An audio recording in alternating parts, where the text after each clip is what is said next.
Okay, hello and welcome to the TAC Show with Toyin and the gang. This is another edition, and with me, I have my sidekick, Maureen Nwachi. Hi, Maureen. You're on mute.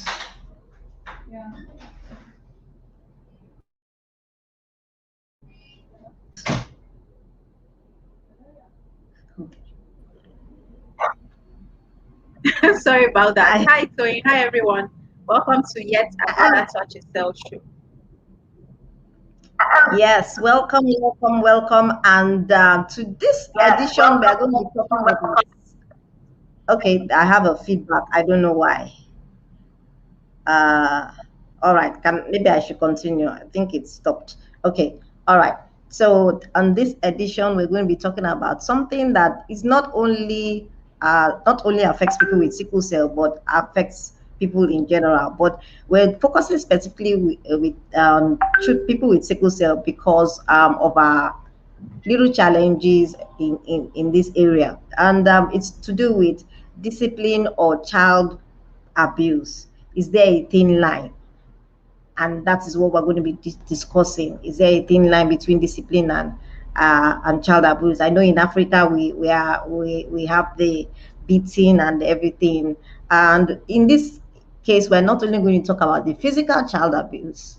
There's the emotion and also neglect, because sometimes neglect is a form of abuse when you totally neglect the care of the person with sickle cell. So we're going to be discussing all these things, and we have with us. We have with us our guest. One of our guests has, I think, is a network issue, but we will continue. Is Toyin Ogunkanmi. Hi, Toyin. Hello, ma'am. Good evening. Good evening, Maureen. How are you? Good evening, ma'am. How are you doing? I'm very well. And then I have, while he's getting on the network, another Toyin. In fact, when I did this, I said this is the three T. Even our third guest has his name starting with T. So it's the four T's and one M. So I'll quickly Wow. read yeah, 40s and one M. That should be a movie. so, so I'll quickly read Toyin's bio. She's a psychologist and a satisfied family life practitioner. She's the founder of Parenting Support System Limited, an organization that helps parents to create a serene family life without losing their cool, and will be giving practical parental aspects of this issue when it comes to children. Welcome again, Toyin. Hello, good evening, ma'am. Good evening, everyone. Good evening. And we have a second Toyin. He's Toyin Okanlawon, and he is otherwise known as Comrade Toyin Okanlawon, aka uh, Oklagogo. He went to Akok Primary. Yes, Oklagogo.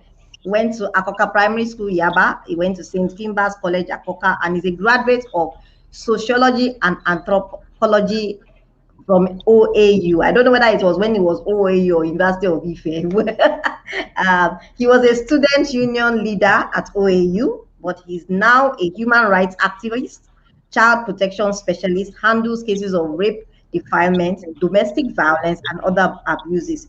He's the head of case management at Advocate for Children and Vulnerable Persons Network of Nigeria, ACVPN, known as the Advocate. Welcome, my second twin namesake. Good evening, everyone. Yeah. So we'll be discussing this issue. What I would like Toyin O. They are both Toyin O's. Okay, let me Toyin O. I'll call both of them by. I'll first ask before I hand over to Maureen. The first question I'd like to ask is, in your own context, what do you associate or what you term as abuse? Okay. So, abuse really is any form of treatment maltreatment meted out to a child, talking about child abuse now, Yes. it's any form of treatment, any form of maltreatment that an adult inflicts on a child that is either violent, that is either threatening, and that is stressful. That's what abuse is. And when you talk of abuse, abuse is not just the physical abuse. Like you said, it is emotional. We have emotional abuse, we have verbal abuse, we have neglect, and we have sexual abuse and physical abuse. So when you talk about abuse, abuse is not just the hitting, beating, or boxing. It involves neglecting your duty as a parent towards your child. It involves neglecting the child emotionally, not being connected to the child emotionally. It involves sexual abuse, sexual violence, any form of sexual violence if done on a child, and also the normal physical abuse that we all know. Then even verbal abuse. Verbal abuse can be we can put verbal abuse and emotional abuse together, but I just want to separate it because people from the Yoruba land, our mouths are very sharp, and we do a lot of verbal abuse. And parents will be like, what did I do? I just abused him. That abuse is an emotion. That verbal abuse is an emotional abuse. So when we talk about abuse, abuse is any maltreatment that will inflict pain, that is violent, that is threatening to the child, and that can cause a form of trauma that is traumatic to the child. That is what we can term as an abuse. Yeah, yeah. Okla just dropped out. Okay, good. Yeah, on Toyin. Okla. Let me just use Okla so that there's no confusion. In your own context, what would you, because you've been in this system as well. What would you term as abuse? Abuse is it's physical, or it could be emotional as well. But it is deliberate and intentional, meted on any child or anyone to to downsize and give an inhumane attitude towards such person. So, and once it is done repeatedly like that, it becomes something that affects the psyche of the so-called survivor. So that is an abuse. Mm, mm, wow, interesting. So, It could more, also be sexual. yeah, It could be otherwise. okay. So abuse is deliberate, intentional. All right then. Over to you, Maureen. Have you frozen? Okay, Thank. so Oklagogo, I heard you just mention something now that it could be intentional. Can it also be unintentional?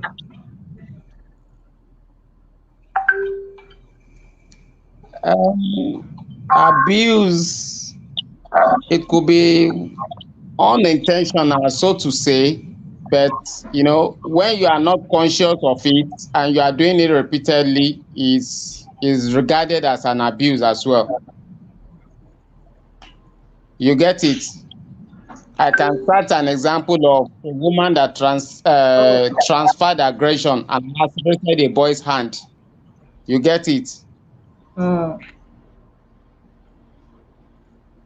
It wasn't to her, wasn't intentional, but all because not supportive, transfer the aggression on the boy.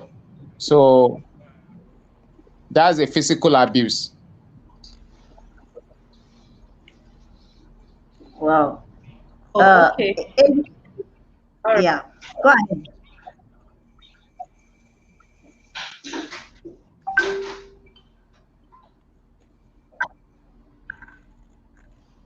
Maureen, are you there? So, do you have anything to add? I don't know. Should I say yes? I don't know, maybe my network has started dragging again.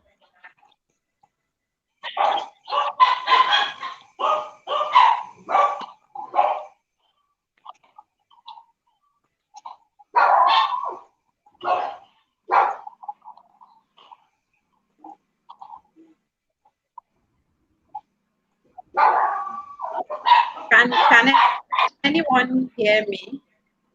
Yes, yes, yes, yes. I can hear you. Oh, okay. So I was okay. So I was asking if maybe Toyin Ogunkanmi wants to add something to what you just said. Like you already cited an example of a parent perhaps mistakenly injuring a child in the course of action, but because parents doesn't understand that that is termed an abuse in their part. So I was just asking what she has to say about that. I mean, the other twin won't come. Okay, so like he said that an abuse, you can term that action as an abuse if it's intentional and if it's done willfully. Now, willfully is that the person went out of his or her way to do it. Intentional simply means maybe the person went out of his or her way to inflict that pain. Willfully is that the person did it, nobody forced him or her to do it. And intentionally means that the person, at the back of the person's mind, the person wants to inflict pain on the person, on the child. And that's one of the things we talk about in parenting at sea. You being a parent, you need to equip yourself with skills. You need to equip yourself with practical skills, knowledge. You need to be knowledgeable on how to discipline and correct your children. However, we've termed discipline, so we interchange the word discipline and punishment when it comes to parenting. So a child has done something wrong, you have to correct the child. What you hear parents say is, I want to discipline you. Meanwhile, the word discipline is not punishment. The word discipline simply means to instruct or to teach. The word is gotten from a Latin word that means to instruct or to teach. While punishment is you are inflicting pain, you want the person to pay for what he or she has done. Maybe the person has committed an offense, maybe the person goes to someone has committed an offense, the person is charged to court, and they'll give the person a punishment. That means paying for what you've done. However, when it comes to parenting, most times our children act either out of ignorance, they act out of the fact that they've not been taught, they don't even know what to do. So that's still ignorance. They act out of the fact that they are children. So childish behavior will definitely come in. And when these things happen, what should we do as parents? And that's where discipline comes in first. So before you can correct a child, you should have taught the child that whatever it is you're teaching the child, whatever values you're teaching your child, you should have taught your child those values. You should have done the retraining. Your child should have understood the train. Okay, this is when I wake up in the morning, these are the things I'm meant to do. The person understands the reason behind those actions. The person has carried out the action. However, if the child does not do the action the way he or she is meant to do the action, that is where consequences comes in. So I've actually written out some things that I actually said I was going to discuss because I don't know the flow of the conversation. Is it like question and answer, or is that we can just talk freestyle? I just want to know before I start talking.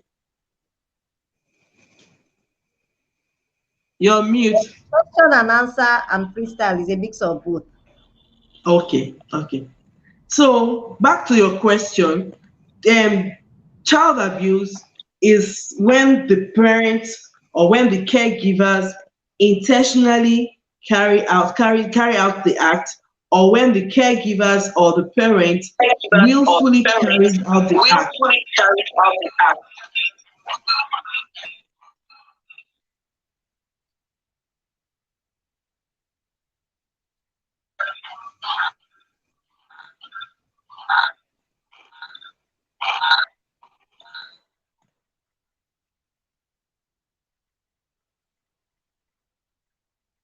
So yeah, I think you're fine. Go ahead.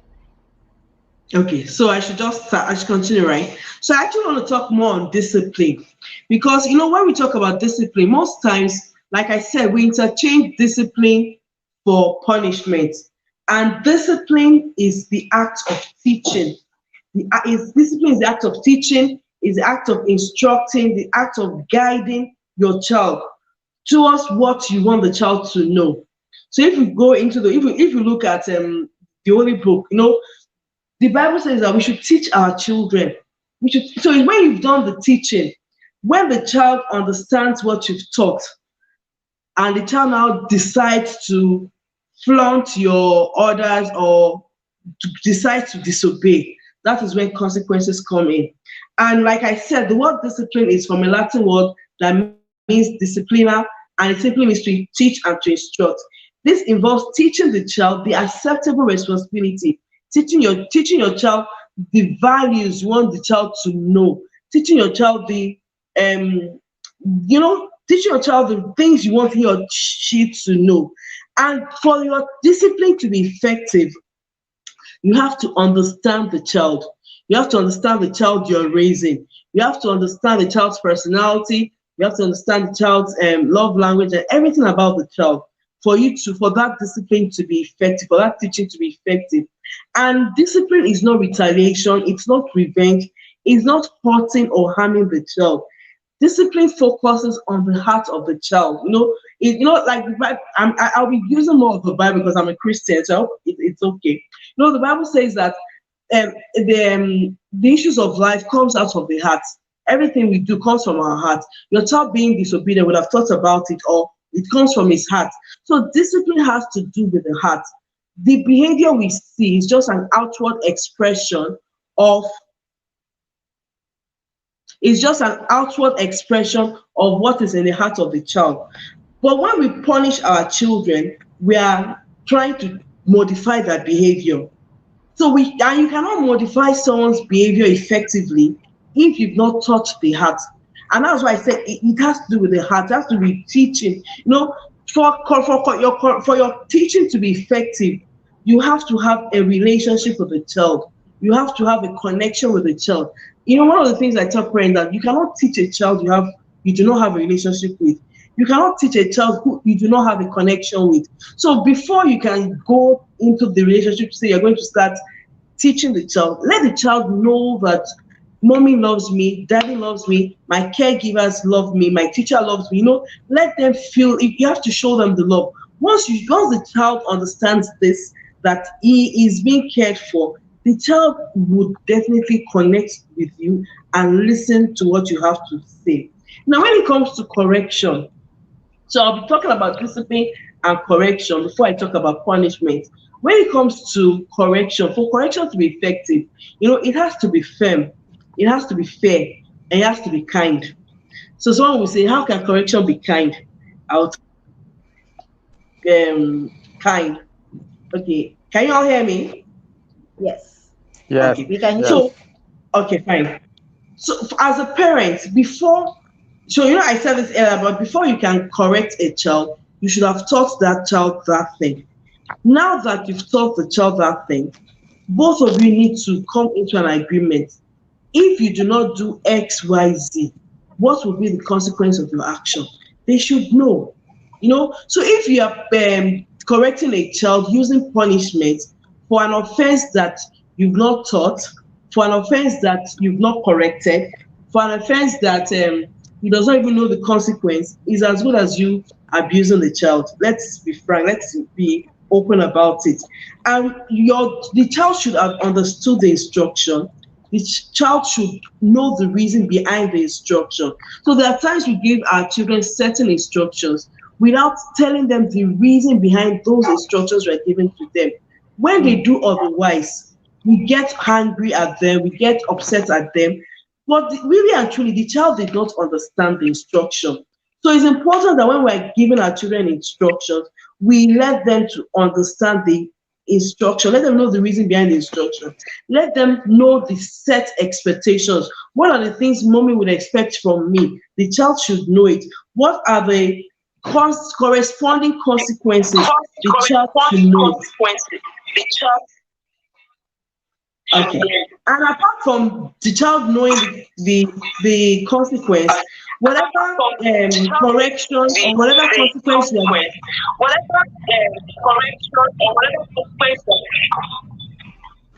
can you hear me?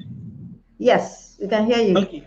So whatever consequence you're going to give, or whatever consequence the child is going to have, it should be one that is proportionate to the offense or the misbehavior. So, for example, a child poured water on the floor, and the next thing you just slap the child, and the child's head turned. Is that slap proportionate to the water the child poured on the floor? So there are a lot of things parents need to know that about discipline or effective that will make it discipline or correction that would make it effective. Number one, you should have taught the child that the rules that you're teaching, whatever it is you're teaching the child, it should be fair, it should be firm. The child should have understood what you're teaching. The child should be in the know of the expectation, and the child should know the corresponding consequence. And the corresponding consequence should be proportionate to the offense. And when we talk about discipline, discipline involves the child learning how to solve the problem. So, for example, let me give you an example now. Your child, okay, so in my home, we have like a routine. The children know what to do per time. And the reason I gave them the routine is when we started initially, I used to prompt them. But it's gotten to a stage where I don't need to prompt them anymore because they've gotten used to the act. So at that point in time, they've learned to do the right thing at the right time. And that is what discipline is about. That's what you need to teach them. After you've taught them, they internalize the teaching. Once they've internalized the teaching, you don't need to keep correcting them over and over because it's already part of them. So discipline helps your children to learn problem-solving skill. Discipline helps your children to communicate effectively because once your child has done something wrong, you're communicating with the child. It's not about beating and slapping. The child knows that, okay, I have to talk to mommy. I can talk to mommy. I can talk to daddy. It teaches them how to communicate in terms of their emotion. Most parents that do punishment and beating and all that is because they've not been able to take control of their emotion. And you see them losing their cool. You see them losing it. A child has done something small. The next day, they just go back. They just rush the child. And most times they do this because they've not learned to manage their own emotion. I know these children, they learn from us. It's what we do that they do. So if you're a parent that is always beating and hitting your child over every small thing,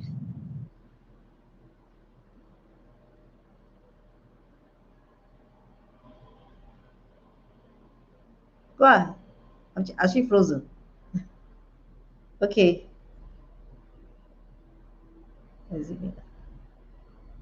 Hello, Toyin, are you here?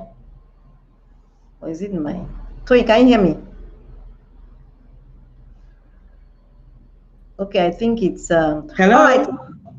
Can you hear me? You're back. You're back. Yes. Just round up so that we can move on to the next. Okay. Okay. So I just want to talk more about discipline. So we try to understand what discipline is. So we see the difference between discipline, punishment, and child abuse. Then another thing about discipline, that discipline teaches the child to take ownership of the problem. So your child knows that this is my responsibility. I'm the one in charge of sweeping the house. So the day he doesn't sweep the house, he knows his responsibility. He knows what to do. He knows what will happen to him. So it allows him to take ownership. But for children who are not taught to do the right thing, they transfer the blame, they transfer the responsibility to other people. And that's why it's important that we teach. Discipline is teach. We have to teach. The moment we can teach, the moment the child understands this teaching, it makes life easy in the home. I've quickly rounded up fast. No problem. So, Okla, can you hear me? I think I had to mute you because your thing was going. Let me try and put you back on. Okay. I don't know when I turn you on. You seem to have a back feedback for some reason. Okay, can you hear me? Okay. Yes, I'm here. Okay. So considering you normally account this situation, what is the what would you say is the most challenging part of parents and their relationship with their children with sickle cell? You say? What Hello? would you can you hear me? Yes, I can now. Yeah, unfortunately, Oh, why there's but anyway, hello? let me repeat my question. Hello? Yes, Okay. I said, what do you think is the most challenging aspect of the relationship between parents and their I child can't with get it. sickle cell in your sphere of work? I can't get the question. Is the feedback? Uh, The okay, let me try. question, Try. Can you hear me now? Okay, so, okay, let me.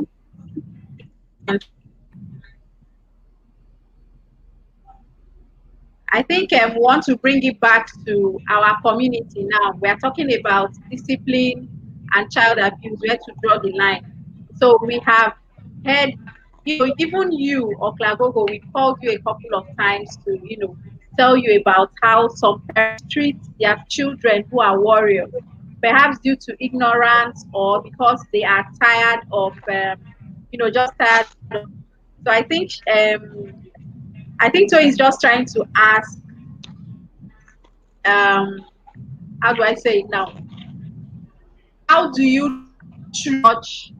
Where do you sort of draw the line between a parent with a child who has a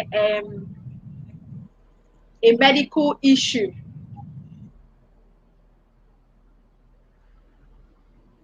So how do you know where to draw the line, calling it an abuse or neglect?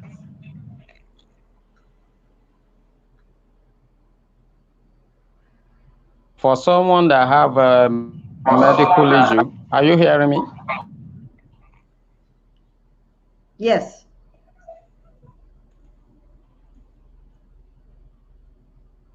Oh, damn it. The line also have to be drawn because some kind of preferences have to be given to such child, knowing fully well that there is a health challenge on ground.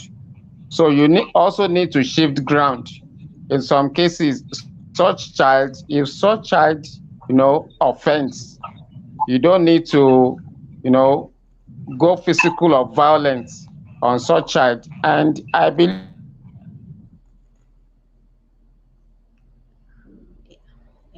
believe we still need more of sensitization because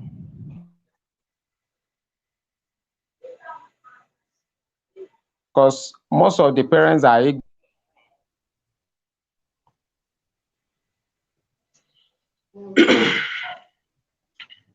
hello.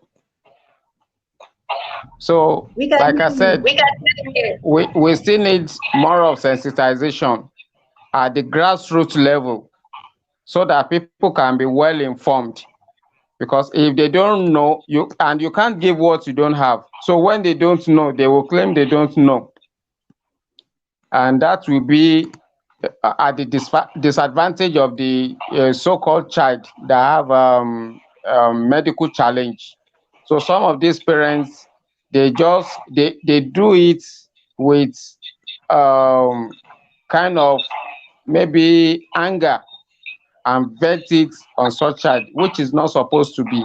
So with more sensitization and carrying them along, I think there will be changes. It's a gradual process, and the behavioral change will have a paradigm shift, so to say.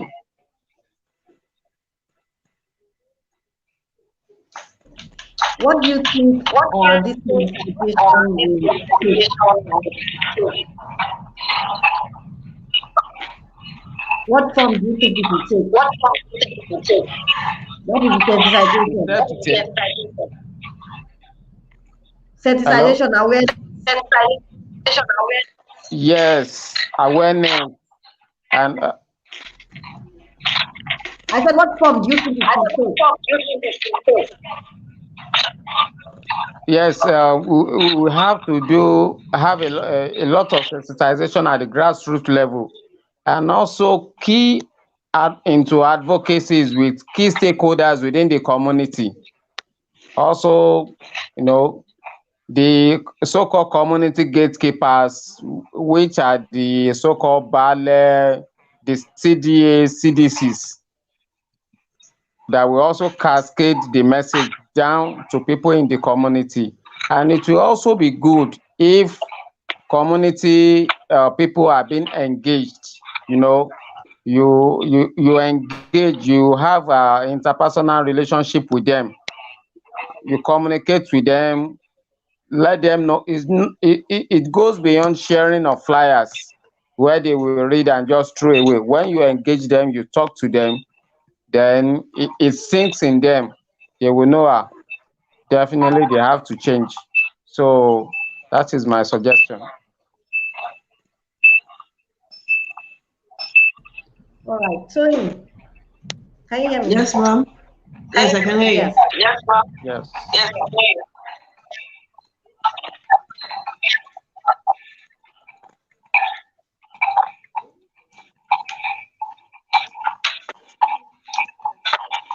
The wrong person. The Okay. All right. This is what I wanted. Yes. What I was trying to say is that this period of COVID, there's been a lot of frustrations by family members, and sometimes the children take the brunt of it. Now, for a person with sickle cell, because of the financial pressure the parents have to be on when taking care of the child with sickle cell, there is a tendency for the child to bear the brunt even more. What would you recommend to the parents? Because I know money is always an issue. Let's face it. Okay. As, Well, like the saying goes, money makes all things to work. Fine, money is important, but in this case, your empathy, the parent's ability to show empathy, the parent's ability to show the child love is what is more important. Fine, the child will understand that, a child that you care for, a child that is going through a crisis, and the parents are caring for the child, despite the fact that they don't have any money, the child knows that mommy, daddy loves me. They would feel it. But because of the frustration, and because it's easy to just transfer aggression to the next person, that's why a lot of parents actually get themselves involved in this transfer of aggression, the beating and the hitting and the screaming.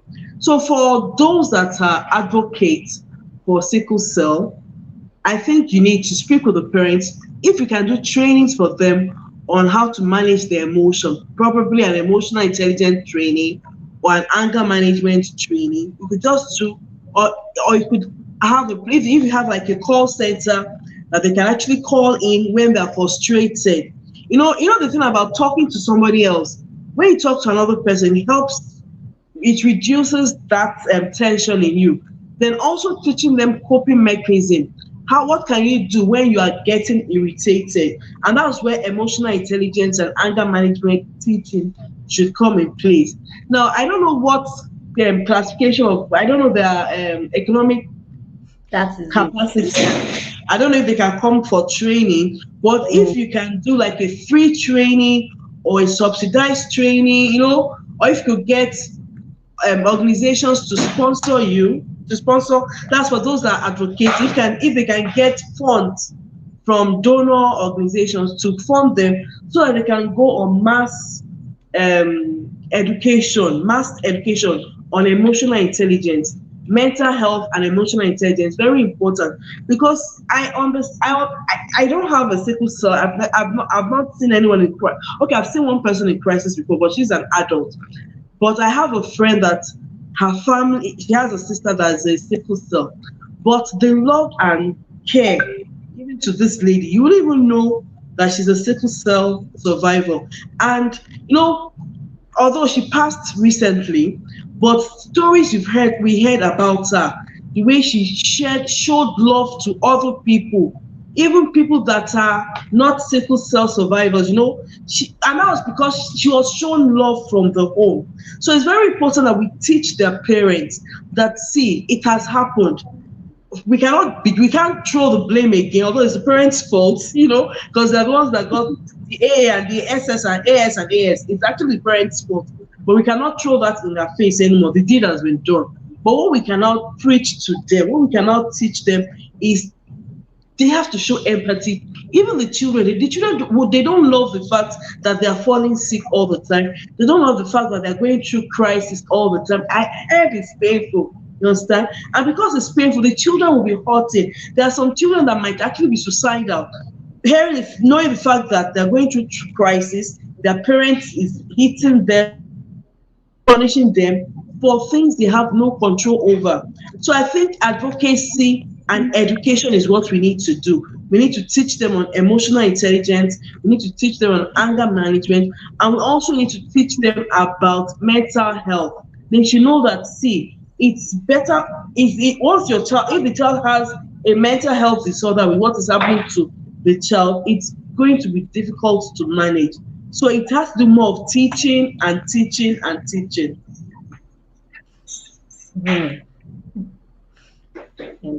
Interesting.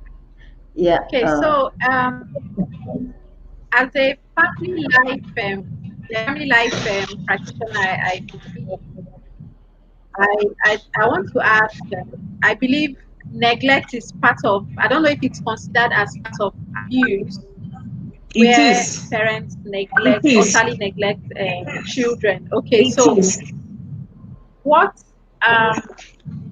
So, do you think that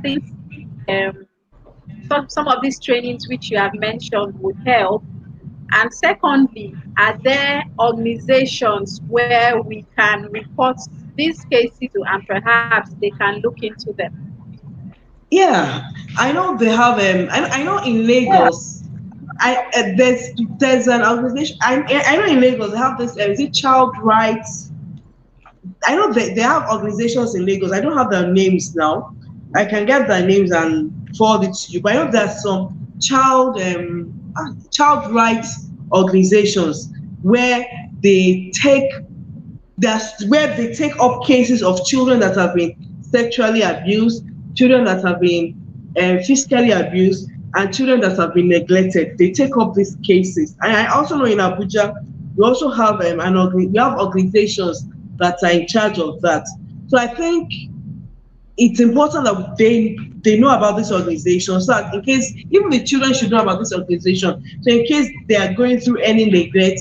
And another thing that these organizations should do is that they should have like a toll-free number where children can call in, where people can call in to report a case of neglect or a case of abuse. I think it will be good if there's a toll-free number. Then you said, will teaching be enough? Teaching will be enough. As if the parents actually taught and they understand. A lot of people don't really understand what is happening. They just, because they can't feel the pain of the child, so they feel that the child's own is too much. They can't feel the pain of the child. And you know, if you cannot feel if you cannot empathize with the other person, there's no way you can. Trying to do for a word now. If you cannot empathize with the other person, there's no way you can support that person. But so it's like someone that's lost a friend and sees another friend that has lost a family member. That person can empathize because the person has felt that pain. So for people that don't understand the pain they're going through, it's difficult to teach, to get into them. But by constant teaching and training, I know teaching and training will really go a long way. I don't mind volunteering to come and teach on emotional intelligence if you have a platform where I can come and teach these parents on emotional intelligence. Because I'm also a certified emotional intelligence and anger management coach. So I don't mind teaching them because it's painful, because these children didn't ask to come to the world. It's due to the act of the parents that these children are in the world. So the least the parents can do is to show them love and care. Yeah, thank you. Can you hear me? Yes. Okay. In follow-up, before I ask, I'm going to ask Okla something, but I wanted to follow up to what you said because you're talking about emotional intelligence. Now, I understand a bit of it, but my challenge is that I personally feel, but I don't know, maybe I'm wrong. Correct me if I'm wrong. Is that some of these things, most of the people who even face the worst abuse are people from very low income or poor homes, and these people are semi-literate or sometimes totally illiterate, and there's a tendency for them not to understand the emotional intelligence part. So how do we communicate that part to them when they're of that spectrum, like call it, of class of people? Me? Yes. I So actually, it's a follow-up to what you are we talking just about. have to break the thing is that we just have to break it down. The fact that the thing is that a lot of us, we were raised in that abusive environment where parents just assume that they are the owners of their children, so they can beat their children, they can kick their children, they can swear for their children, they can do all sorts for their children. After all, it's my child. And because we have laws, but these laws are not being enforced. That's why some parents might actually go scot Away free. with a lot of You things, yeah. understand? But we need to break it down to their level. It's as if you're teaching a small child. And funny enough, that we could actually use them children's SEL materials to teach them. They need to understand. They need to understand that, see, when you're not in control of your emotion, these are the things you do. You need to teach them what are your triggers. And for people in this type of environment, the number one trigger will be no money. The child is sick. And meanwhile, the trigger is not the money. There's also an underlying emotion that I'm not good enough. I'm not capable. I'm not sufficient to take care of my family. So those are the things we would actually address when speaking with them. We actually have to break it down to their level. We have to let them understand. See, Otishele, for the Yoruba speaking people, it has happened, it has happened. But it's the way forward now. You cannot neglect these children. You have to teach, you have to train them. But some of them will not even send the children to school. So we have to explain to them that these children, they have a future. Fine, they might have a short life, but they have a future. This, my friend's sister that died, she died a few months ago. I think she died in March or April. But for everyone that came to her wakekeeping, the testimony they gave, even her family members, they did not know that, they didn't know how, they didn't know the capacity of the strength she has. While being a sickle cell survivor, she had so much strength. In fact, when I watched it on Zoom, and it actually touched my heart that, see, this is somebody that is in pain, and she's giving hope to people that are not sickle cell victims. You understand? So we can use her case as an example to them that, see, look at this lady. Look at how she lives her life. A lot of people came for her burial. A lot of people came to talk about how good she is. Everyone on earth is on earth for a purpose. That's one thing I tell parents. See, every child you've given birth to, for the fact the child is living, the child still has a purpose on earth. No matter how short the life of that child is, the most important thing is for parents to ensure that the child lives a rich life. And when I talk about rich, not in terms of money and material things, but in terms of love. When you show people love, they have the capacity to show other people love. And I'll still refer back to this, my friend's sister's case. She showed high and mighty. She was in the association of her school. She was in the board of her school association. She was the secretary. The president said that it was because of her that the association was functioning, because she could reach out to people in her state. So a case like that is cases that we can actually speak to them about that. See, for the fact that your child is sick, your child has a future. Your child has a purpose on earth. I know it's because they don't know. That's why most times it's ignorance. It's because they Yeah. don't know. But if they know any better, they will do better.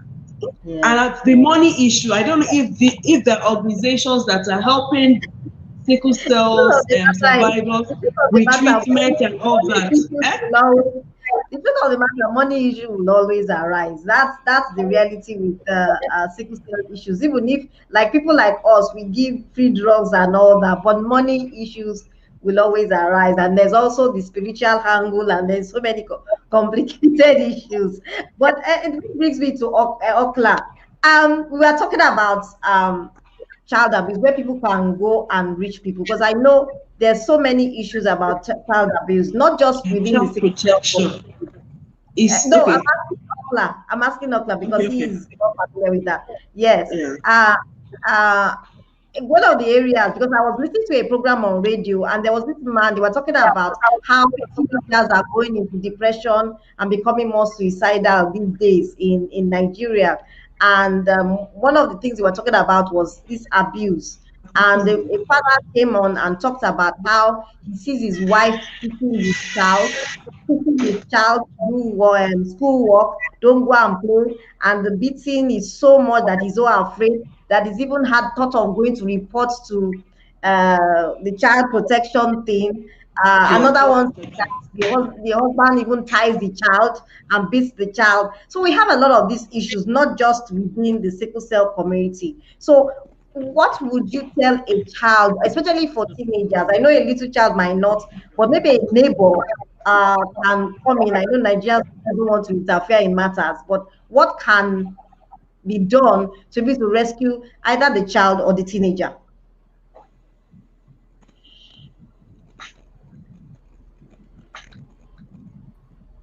Counseling department. We also have rescue department, rescue and referral.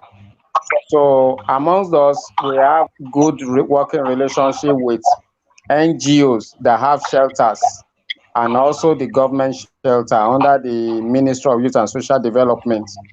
So when we go all out like that, there are times we even we've seen cases whereby the child was locked up in the toilet.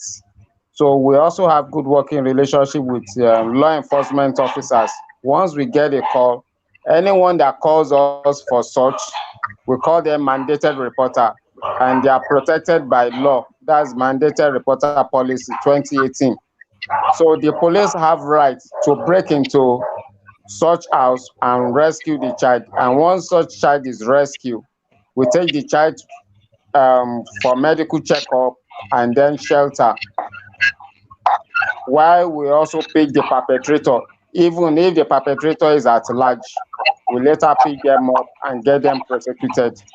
Then any form of child abuse in Lagos State, either intentionally or unintentionally, we have the child rights law, we have the Violence Against Persons Provision Act that we also use to nail them. So they must definitely be prosecuted. We won't leave any stone unturned. What could make the child not to go into the government or NGO shelter is that if there is a responsible family member that is willing and ready to take up the welfare of the child, then we hand over such child to the person. Then we keep monitoring as well. So on our own part, the little we could do, we contribute. Sometimes we get sponsors within that. Even sometimes we even have good police officers that will even donate financially and say use this for such person, and they go and do the donation, buy things, then give feedback to the house. So we are everywhere in Lagos State, and we are also in other states of the federation. Though we don't have a toll-free line for now, but we have two hotlines. Then if any message is passed across or we get message either through WhatsApp or call, then we move in or get in touch with our colleague at that local government or LCDA that will, to save time. Then all the law enforcement, because you can't just go into someone's house or barge into any community. We have community leaders, we have social workers, we have non-state actors, state actors, and other professionals on board. So we build on each other's strengths to make sure we all succeed as it comes to child abuse. We also have medical social workers, clinical psychologists that have all been working around the clock to make sure the needful is done. Thank you so much. If you can put, I know you said you don't have a call line, but if you can put the number on the comment box in the Facebook or our YouTube so that people can reach out, or you can call it out. I don't know which one would be easier. So people can have a line to be able to call, Okay. Over to you, Maureen.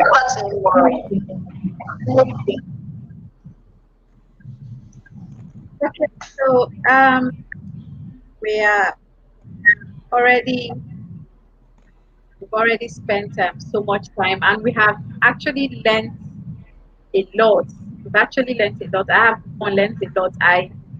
It has been difficult for us in the organization finding such places or shelters for children in the past, but now we know better and we know what to do. We are better equipped now, and we know who to reach out to if such need arises next time. So, viewers out there, I'm sure you have heard it all. There is always help. We always seem to we know that the state of the nation is it's not what it should be, but that doesn't mean we cannot get help when we need it. It's all about knowing where to go or where to find the right information. So here you have it for children who are at least age from 1 month to 18, I believe they can get help. If you feel your neighbor is maltreating a child, maybe their own child, maybe a help, maybe a member of an extended family, which is what mostly occurs in this society where we find ourselves. You can reach out. You can reach out to us, and we'll know how to link you up like Okanlawon. We have a psychologist here, and she's a family life practitioner. If you need her services too, you can reach out to us, and then we'll link you up with her.